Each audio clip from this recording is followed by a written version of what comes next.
Ever wondered what life was really like for women almost 1,000 years ago? In 1130, could a woman truly own her own body? Or were her choices, her reputation, even her very existence, tangled in a web of rules that simply didn't apply to the men around her? Get ready to step back in time and uncover the chilling reality. Number 10. The unbreakable rule of virginity before marriage. Imagine, for a moment, that your entire future, your family's honor, and your very ability to find a secure place in society hinged on one single physical detail: whether you were a virgin on your wedding night. In 1130, this wasn't just a quaint tradition or a moral guideline for women. It was an absolute, unbending requirement. For men, it was a completely different story. A young man's past sexual experiences, or lack thereof, rarely factored into his standing, his marriage prospects, or his family's reputation. Sow his wild oats, as the saying goes, with little to no lasting consequence, and might even be seen as more experienced, more worldly, or simply more of a man. But for a woman, the expectation was ironclad. Purity was her most valuable asset, a commodity that determined her worth in the marriage market. Consider a young woman, perhaps just a teenager, living in a quiet village or a bustling medieval town. From the moment she could understand, she would have been taught that her virginity was a precious jewel, something to be guarded with her life. It wasn't about personal choice or desire. It was about family lineage, property transfer, and the legitimacy of future heirs. In a world where land and titles passed down through bloodlines, ensuring that a child was truly the son or daughter of the husband was paramount. And the simplest, most brutal way to attempt to guarantee that was to demand virginity from the bride. Historical accounts suggest that in many regions, especially among the nobility, the consummation of a marriage was almost a public affair, with witnesses sometimes present, or at the very least, a proof of virginity expected the morning after. This proof could be anything from a bloodied sheet to the testimony of a woman who had attended the bride. Imagine the immense pressure, the terror of that night, knowing that a single, visible sign could either confirm your value or completely shatter your life and your family's standing. If a woman was found not to be a virgin on her wedding night, the consequences could be catastrophic.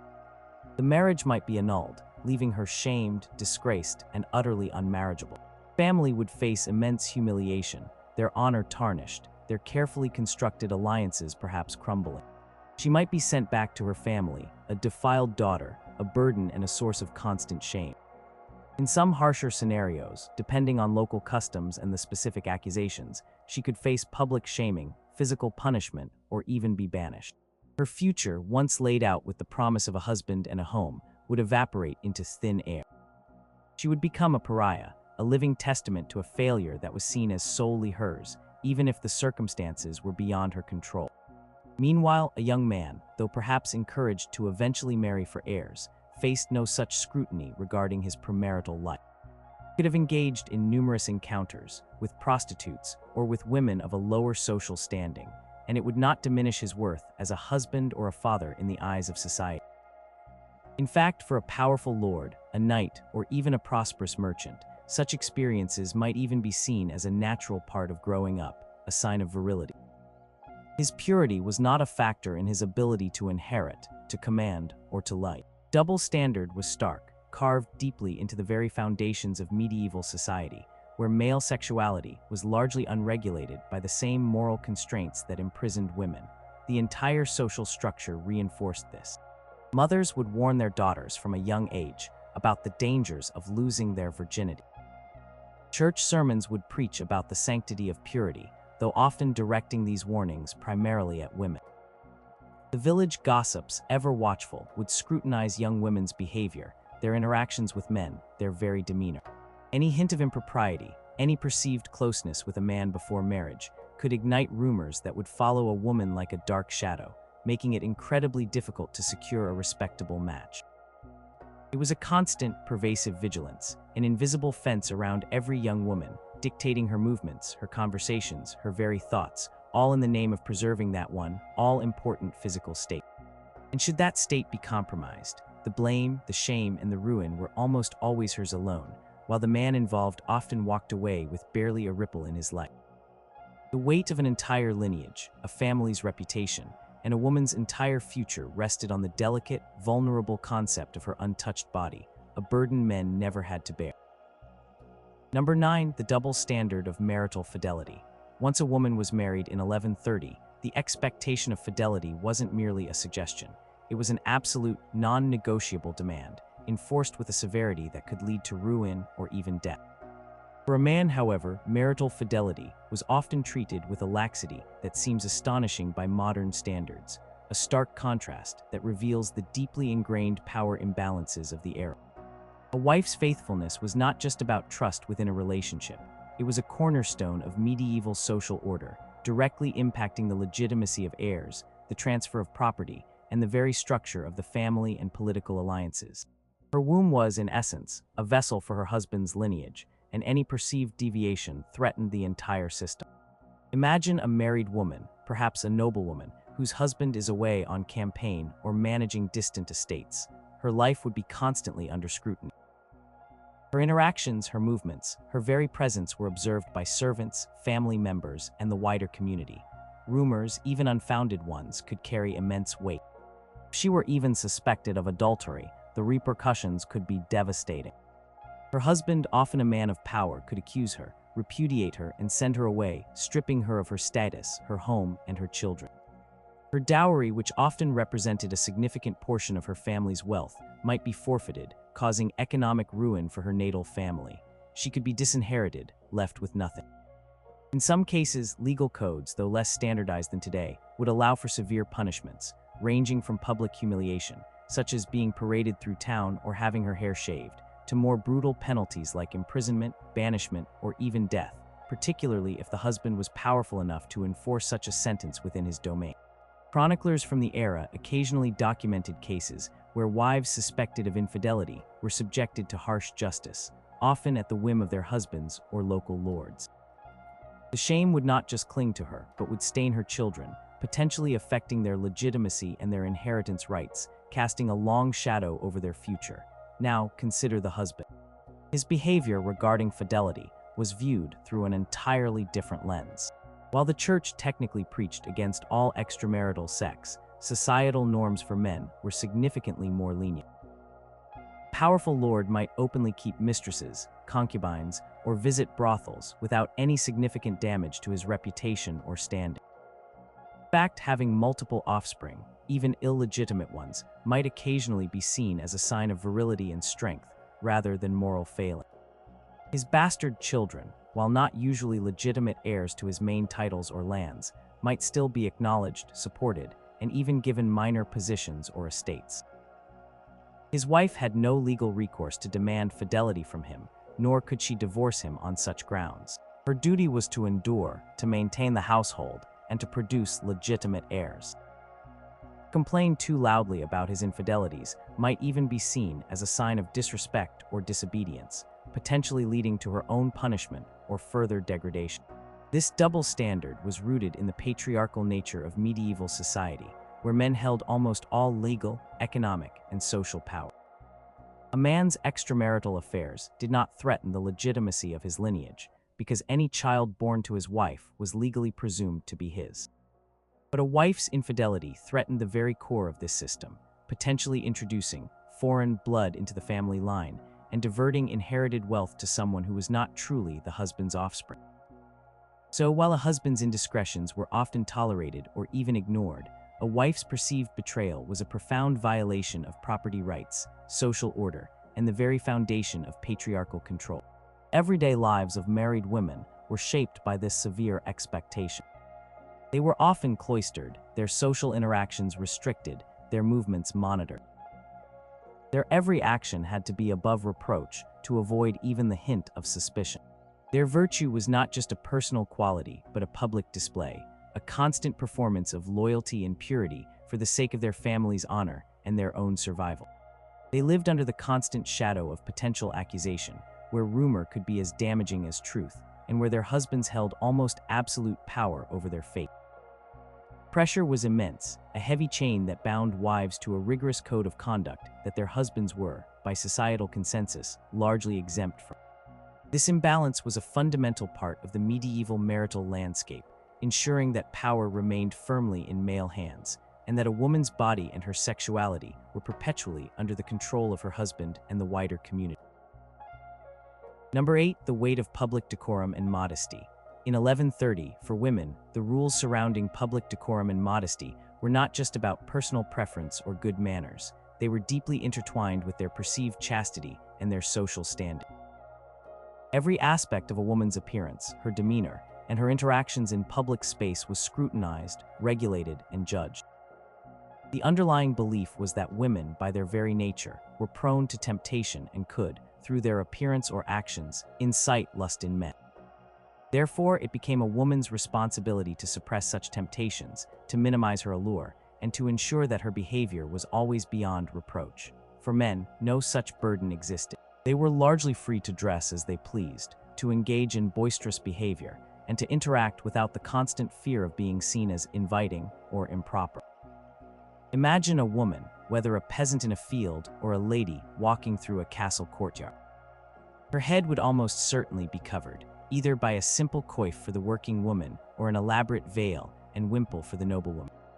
This wasn't just fashion, it was a powerful symbol of modesty and humility, particularly for married women. Unmarried girls might have more freedom, but even then, wild or uncovered hair could be seen as a sign of wantonness. Clothing, though simple by our standards, would be designed to conceal rather than reveal. Long sleeves, high necklines, and flowing skirts were the norm, ensuring that very little skin was exposed. Any deviation from this conservative style could draw unwanted attention and immediately raise questions about her character and her moral uprightness. A woman showing too much ankle or a neckline that was considered too low could quickly become the subject of whispered rumors and public disapproval, damaging her reputation and her chances of a respectable marriage. Beyond clothing, her very demeanor was strictly policed. She was expected to walk with a downcast gaze, to avoid direct eye contact with men who were not close family. Her voice should be soft and subdued.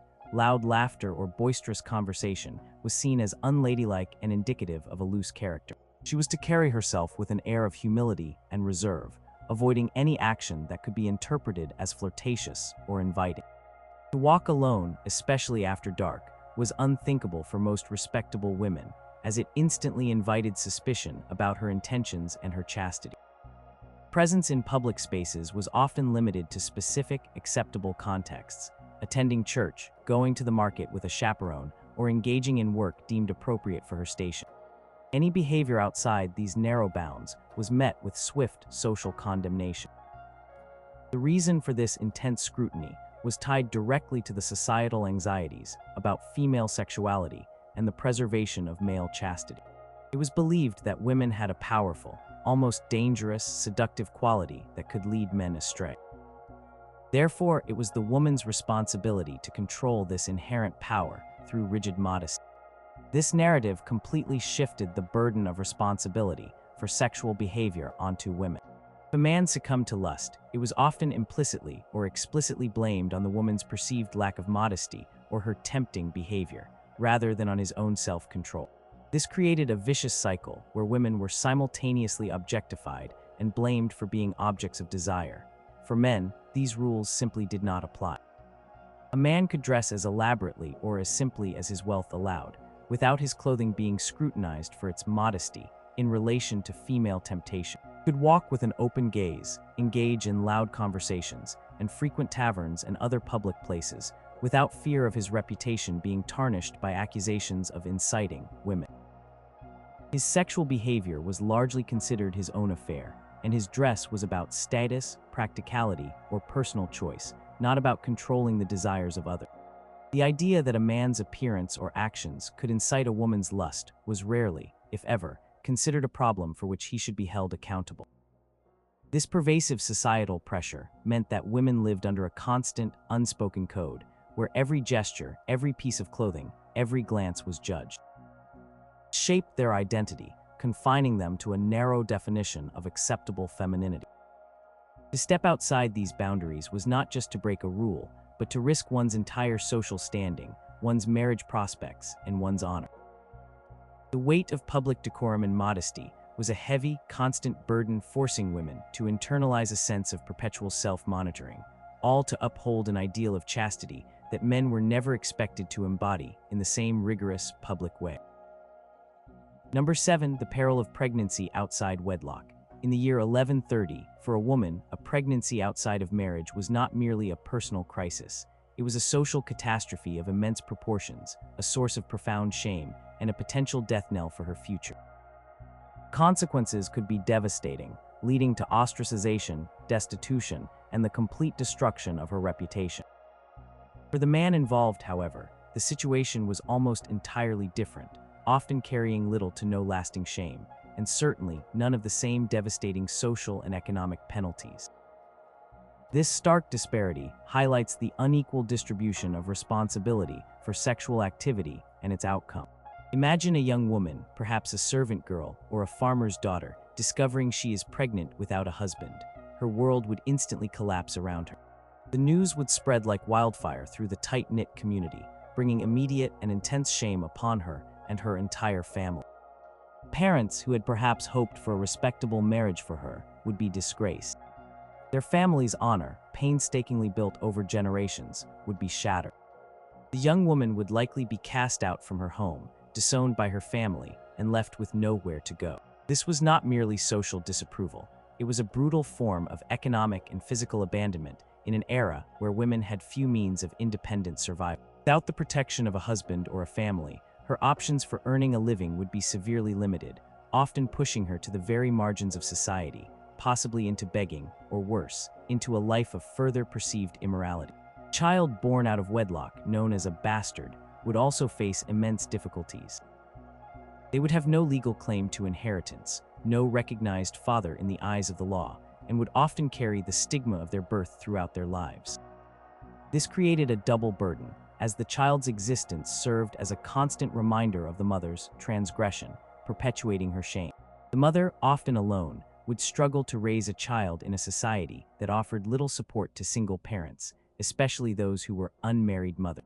Infanticide, though condemned by the church, was a grim reality for desperate women with no other options, a tragic testament to the impossible choices faced by those who bore the full brunt of societal condemnation. Now, consider the man responsible for the pregnancy. In most cases, he would face minimal, if any, social repercussions. His reputation would likely remain intact. He would not be disowned by his family, nor would his marriage prospects be significantly harmed, especially if he was of higher social standing than the woman. He was rarely held legally or financially responsible for the child, which would have been a significant burden to an unmarried woman. While the church might theoretically admonish him for fornication, its practical impact on his life would be negligible compared to the cataclysm that befell the woman. He was not seen as having ruined himself, nor was his honor questioned in the same fundamental way.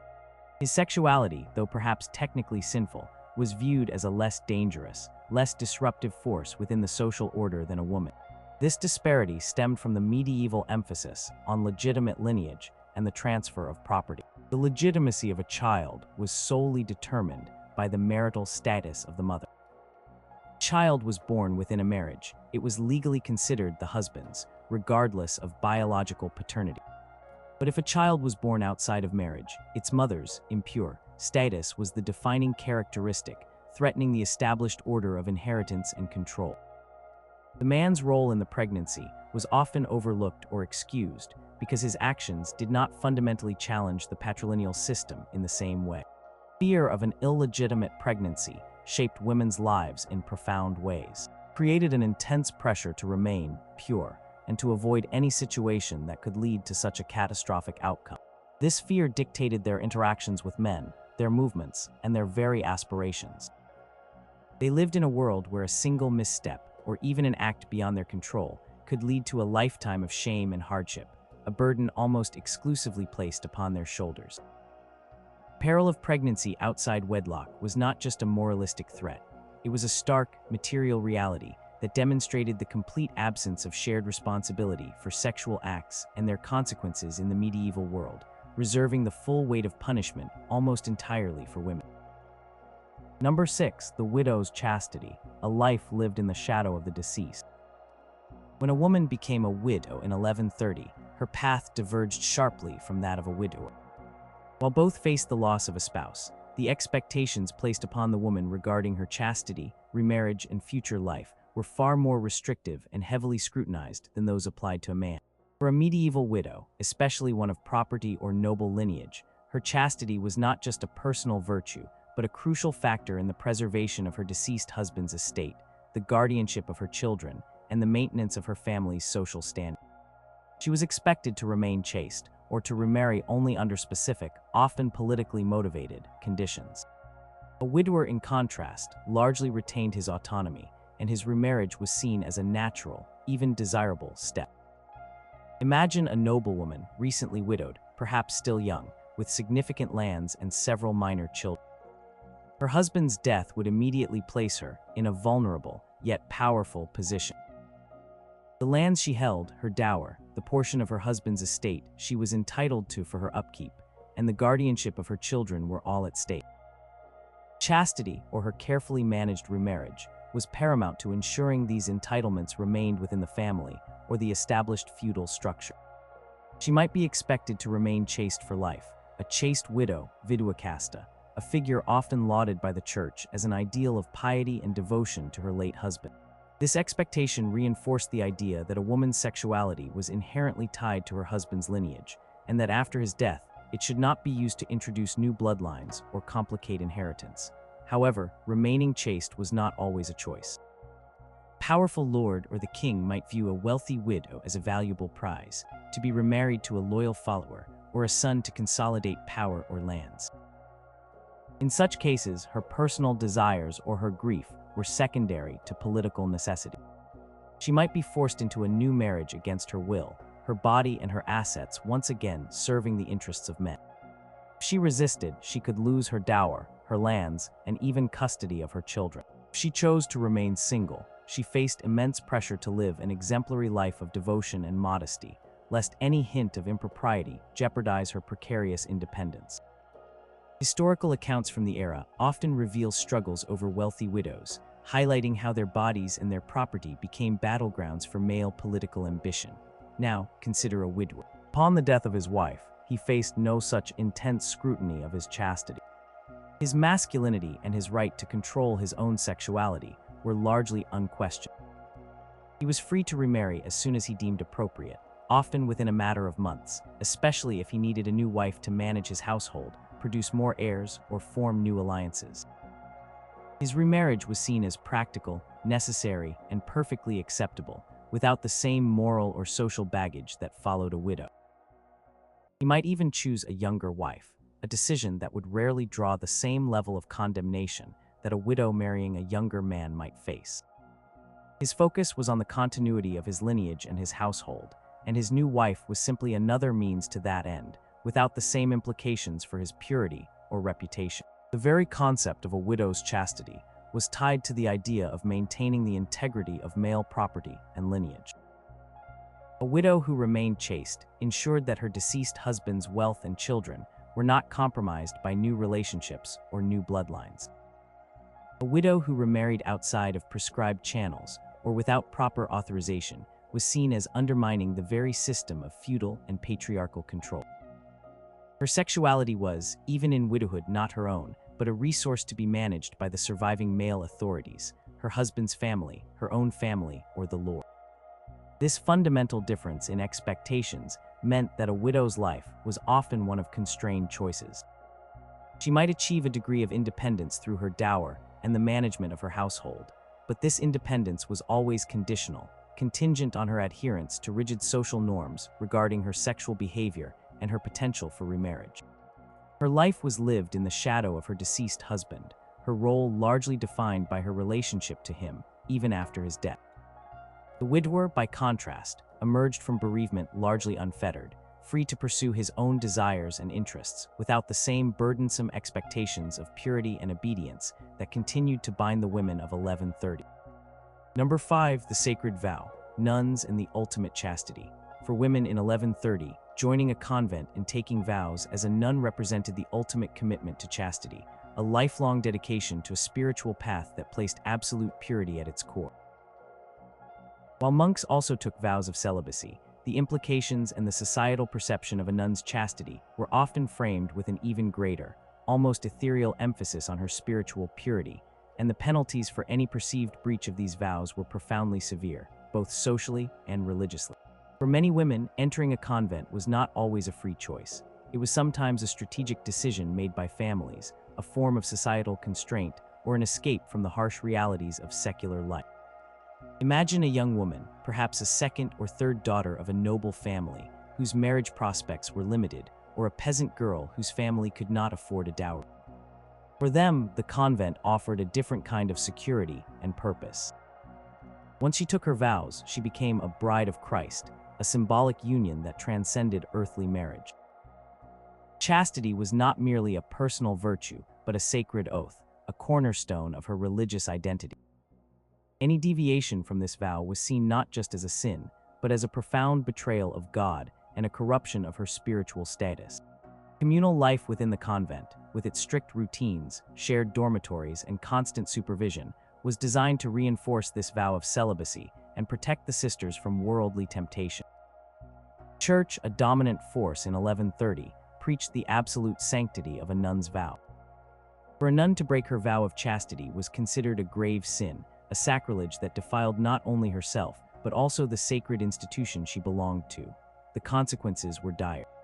She would be immediately excommunicated, cast out of the convent, and stripped of her religious identity. She would become a pariah, viewed with disgust and suspicion by society. Family, who might have placed her in the convent with honor, would suffer immense shame. No dowry, no family support, and a reputation ruined by her transgression, she would have nowhere to go and no means of support, often facing destitution or worse. Stories and warnings about the fate of fallen nuns would circulate, serving as stark reminders of the severity of their sacred commitment. For men, monastic life, while also demanding vows of celibacy, did not carry the same unique societal weight regarding their purity in the same way. A monk's celibacy was a commitment to God, but a transgression, while sinful, did not carry the same societal implication of defilement that attached to a nun. While a monk who broke his vows would also face excommunication and loss of status, the focus was less on the purity of his body and more on his spiritual disobedience. A defrocked monk might still find ways to survive in the secular world, perhaps as a scribe or an administrator, without the same level of social stigma and complete destitution that often befell a fallen nun.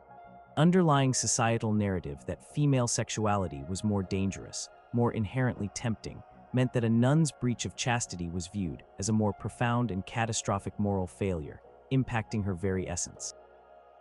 Furthermore, entering a convent, while a spiritual path, was often a mechanism for managing surplus daughters or ensuring a respectable placement for women who could not be married off for strategic or economic reasons. For these women, the vow of chastity was less a freely chosen spiritual commitment and more a predetermined destiny, where their bodies and their reproductive capacities were essentially retired from the secular marriage market. Once cloistered, their physical existence was largely confined, their interactions with men minimal and strictly regulated, all in the service of maintaining their enforced purity. The concept of a nun's ultimate chastity, therefore, served multiple purposes in medieval society. It provided an honorable, albeit constrained, path for women outside marriage. It reinforced the Church's moral authority and its emphasis on purity, particularly female purity.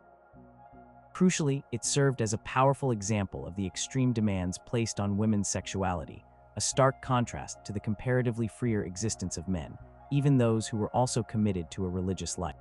The sacred vow was not just a personal promise, it was a public declaration of a woman's perpetual subjugation of her physical self to an ideal of purity, a commitment that offered immense spiritual reward but carried the ultimate social and existential risks if ever broken. Number 4, the victim blamed, chastity in the aftermath of assault. In 1130, if a woman suffered the horror of sexual assault, the prevailing societal and legal attitudes were brutally unfair, placing the blame and the devastating consequences almost entirely on her shoulders. Chastity was considered lost, regardless of the violence she endured or her lack of consent. This loss of perceived purity was a profound catastrophe for her, ruining her reputation, her marriage prospects, and often her very place in society. The perpetrator, on the other hand, often faced much lighter consequences, if any, for what was frequently viewed as a crime against property, the woman as belonging to her father or husband, rather than a direct assault on her bodily autonomy or personal integrity. Imagine a young woman, perhaps returning from the market or traveling along a rural road, when she is violently assaulted. Her ordeal would not end with the attack itself. Once discovered, or if she dared to speak of it, the scrutiny would immediately turn upon her. Fundamental question asked by society, and if it went to court, by legal authorities, was not primarily about the perpetrator's crime, but about her status. Was she defiled? Had her purity been irrevocably taken?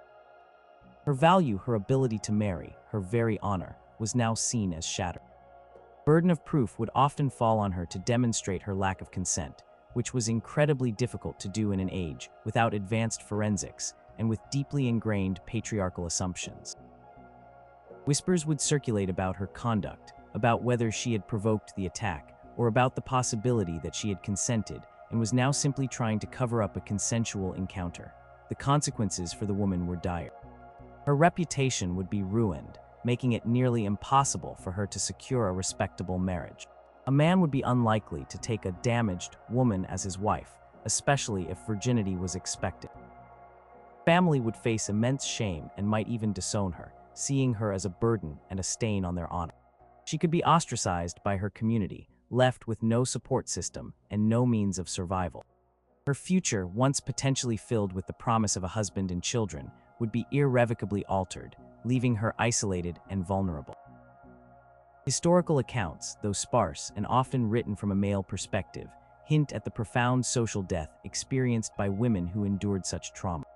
There are records of women being unable to marry or find work, facing immense stigma that marked them for life. Now, consider the perpetrator. While rape was certainly a recognized crime in medieval law, its categorization and punishment were often more akin to theft or damage to property than a crime against a person's body. Crime was often seen as an offense against the woman's male guardian, her father or husband, who owned her chastity, or against her future husband, who would be deprived of a virginal wife.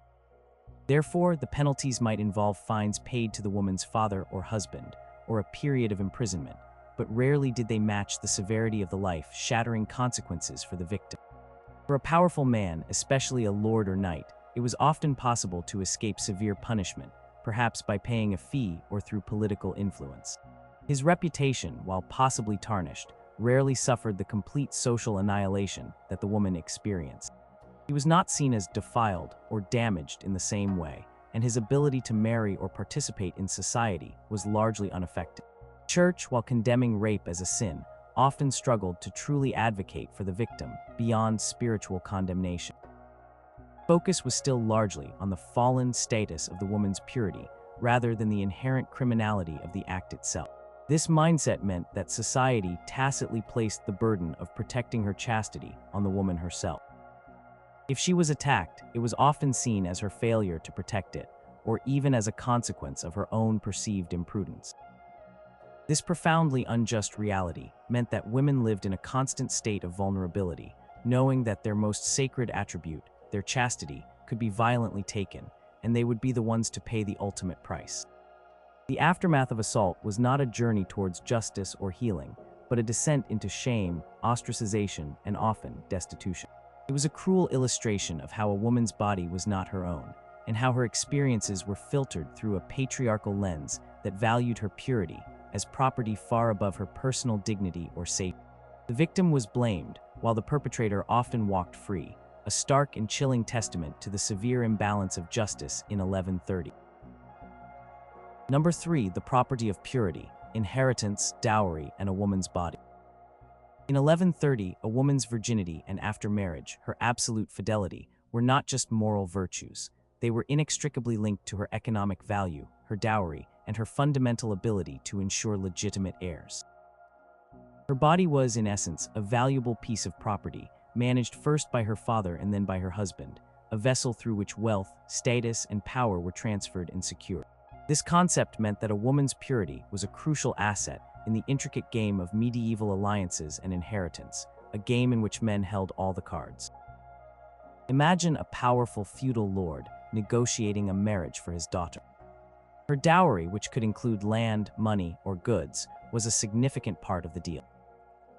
Just as important, if not more so, was the implicit guarantee of her virginity. A high dowry might be offered for a woman of high status, but her untouched status was the ultimate assurance for the groom's family that any children born of the union would be undeniably legitimate and thus rightful heirs to their lineage and property.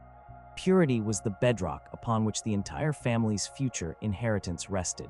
If she was not a virgin, her value plummeted. Dowry might be refused, the marriage canceled, and her family shamed, potentially disrupting carefully planned political or economic alliances. Historical records of marriage contracts from the period often subtly, or sometimes explicitly, refer to the chastity or honesty of the bride, signaling its critical importance in the eyes of the negotiating families. Once married, her fidelity became the primary concern. Her body was now the vessel for her husband's legitimate heirs. Any infidelity on her part introduced the terrifying possibility of bastard children inheriting property and titles that rightfully belonged to the husband's bloodline. This was not a minor concern. It was a fundamental threat to the very structure of medieval society, where patrilineal inheritance was paramount. A wife's absolute fidelity was the ultimate insurance policy for her husband's legacy.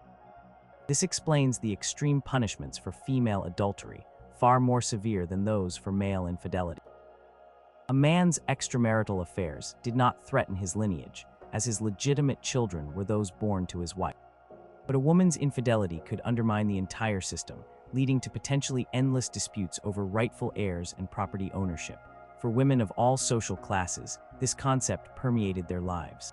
For a peasant woman, her purity might not involve large land transfers, but it was still critical for her ability to marry a respectable farmer and ensure her children were seen as legitimate within the village community, able to inherit their father's small plot or tools. Economic survival depended on her ability to bear legitimate children who could contribute to the household and provide for her in old age.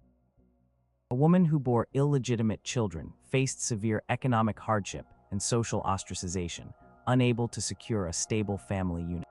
The concept of a woman's body as property of purity meant she had very little, if any, agency over her own reproductive choices or her sexuality.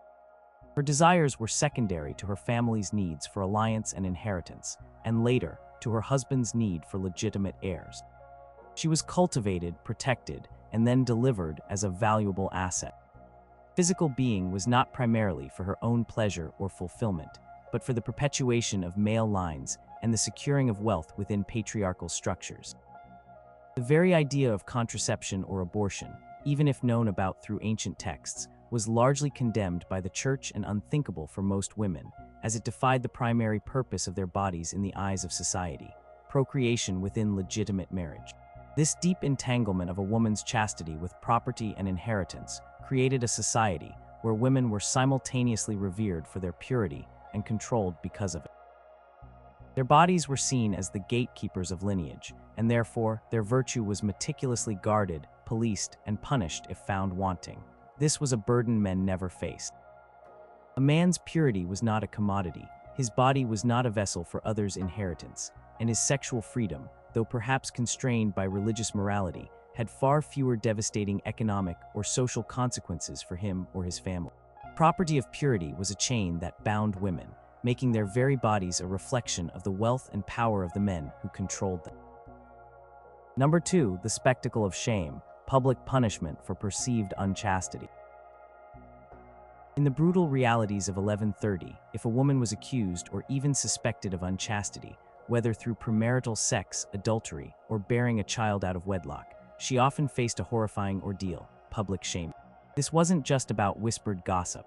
It was a deliberate, ritualistic act of humiliation designed to strip her of her dignity, destroy her reputation, and serve as a stark warning to others. For men, similar transgressions, while perhaps not entirely ignored by the church, almost never resulted in such a public, devastating spectacle. Their shames were often private, their punishments far less visceral and less ruinous to their social standing. Imagine a village square. News has spread that a local woman, perhaps a young servant, has been discovered to be pregnant out of wedlock, or that a married woman has been accused of adultery. Community, often driven by fear, religious fervor, and a desire to enforce rigid social norms, would participate in her degradation. She might be paraded through the streets, sometimes with her hair shaven, a symbol of dishonor, or forced to wear a distinctive mark of shame, perhaps a specific color of clothing or a sign identifying her crime.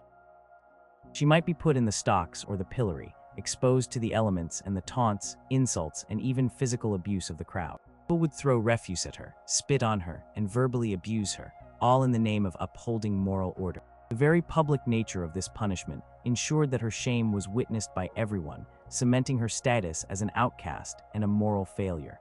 This public humiliation served several purposes.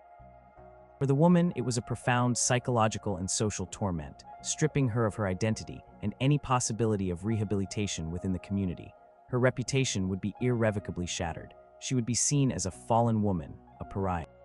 For the community, it was a reinforcing ritual, a clear demonstration of the severe consequences of violating chastity norms. It instilled fear and ensured compliance, particularly among other women. Publicly demarcated the boundaries of acceptable female behavior and demonstrated the power of the collective to enforce those boundaries. The spectacle was not just about punishment, it was about social control, a grim performance designed to maintain patriarchal order and the purity of lineage. Now, consider a man who committed the same offense. If a man was found to have had sex outside marriage, or to have fathered an illegitimate child, he might face ecclesiastical penance, perhaps a confession and some prayers, but he would almost never be subjected to public shaming in the stocks or paraded through the streets with a sign of dishonor. His male companions, his family, and the wider community would not view him as defiled in the same way. His reputation, while perhaps momentarily questioned, would largely recover, especially if he was a man of power or wealth. His ability to marry, to hold property, or to participate fully in society would rarely be impacted in the same devastating and permanent way that a woman's would be. The shame associated with his sexual transgressions was predominantly private, a matter for his confessor, not a public spectacle. This striking difference highlights the deeply ingrained double standard. A woman's body and her sexuality were considered public commodities, objects of societal concern, especially when they deviated from prescribed norms. Honor was not solely her own, but belonged to her family and community, and its perceived loss demanded a public cleansing. A man's sexuality, while technically under religious purview, was largely a private matter, an expression of his virility, and its misuse did not carry the same threat to the social order that female transgression did. The spectacle of shame was a chilling reminder of the precariousness of a woman's existence in 1130. It was a constant threat, hanging over every unmarried woman, every wife, every widow, coercing them into absolute compliance with chastity expectations. It meant living under the constant, watchful eyes of a community ready to condemn and punish, demonstrating that a woman's body was not her own, and her perceived purity was subject to the harshest, most public forms of judgment imaginable, a fate men were almost entirely spared. Number 1, the lack of bodily autonomy, a woman's body as a vessel for others' ambitions. In the year 1130, one of the most fundamental and pervasive expectations placed upon women, and almost entirely absent for men, was the profound lack of bodily autonomy. A woman's body was rarely considered her own. Instead, it was primarily viewed as a tool, a resource, or a vessel, first for her father's strategic ambitions, then for her husband's lineage and household needs, and ultimately for the continuation of male power structures. This overarching reality permeated every aspect of a woman's life, from her childhood through her old age, severely limiting her choices and her very self-determination in ways that men simply did not experience. Imagine from your earliest years, understanding that your physical being was not primarily for your own pleasure, health, or personal fulfillment, but rather for its potential to serve others. For a young girl, her body was a potential commodity in the marriage market. Her father, or the head of her family, held complete authority over whom she would marry. Marriage was less about love or mutual attraction, and more about consolidating land, forging alliances, securing wealth, or gaining political influence. A woman's body and her capacity to produce legitimate heirs was the invaluable asset she brought to these arrangements. She might be betrothed as a child, her future determined without her consent, her wishes irrelevant to the larger family strategy. Her education, if she received any, often focused on household management, piety, and the skills needed to be a dutiful wife and mother, all in preparation for her role as a vessel for her husband's lineage. Once married, her body became the property of her husband. Primary duty was to produce children, particularly male heirs, to continue his family line and secure his inheritance. She had no say over when or how many children she would bear. Contraception was not only largely unknown or ineffective, but also condemned by the Church. Her reproductive capacity was seen as a duty, not a choice. A woman who failed to bear children, particularly sons, might face immense pressure, rejection, or even repudiation, despite infertility being beyond her control. Her husband had conjugal rights over her body, and she was expected to submit to them. Any resistance could be seen as disobedience, a violation of her wifely duty. Physical well-being, her comfort, her personal desires were all secondary to her role as a child-bearer and a household manager. Beyond marriage and procreation, a woman's body was also scrutinized in terms of labor and appearance. Peasant women, their bodies were instruments of labor, working in fields, managing livestock, and performing arduous domestic tasks. Their physical strength and endurance were valued for their contribution to the family's survival, but their health and well-being were often neglected in the face of relentless demands.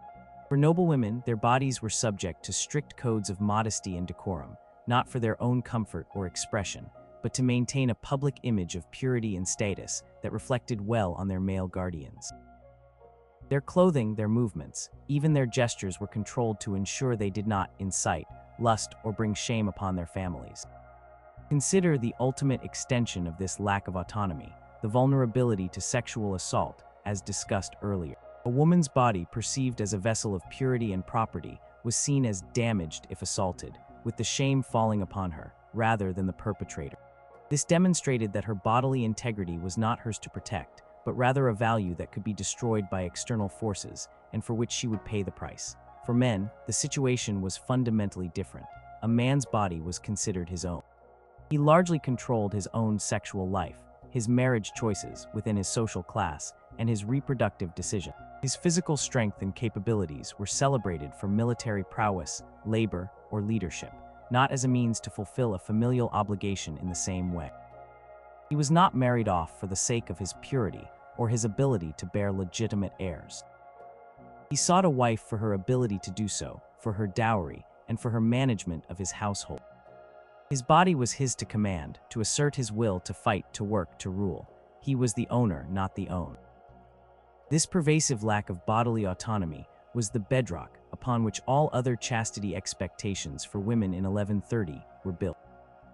It was a societal framework that systematically denied women control over their own physical selves, reducing them to instruments for the needs and ambitions of men.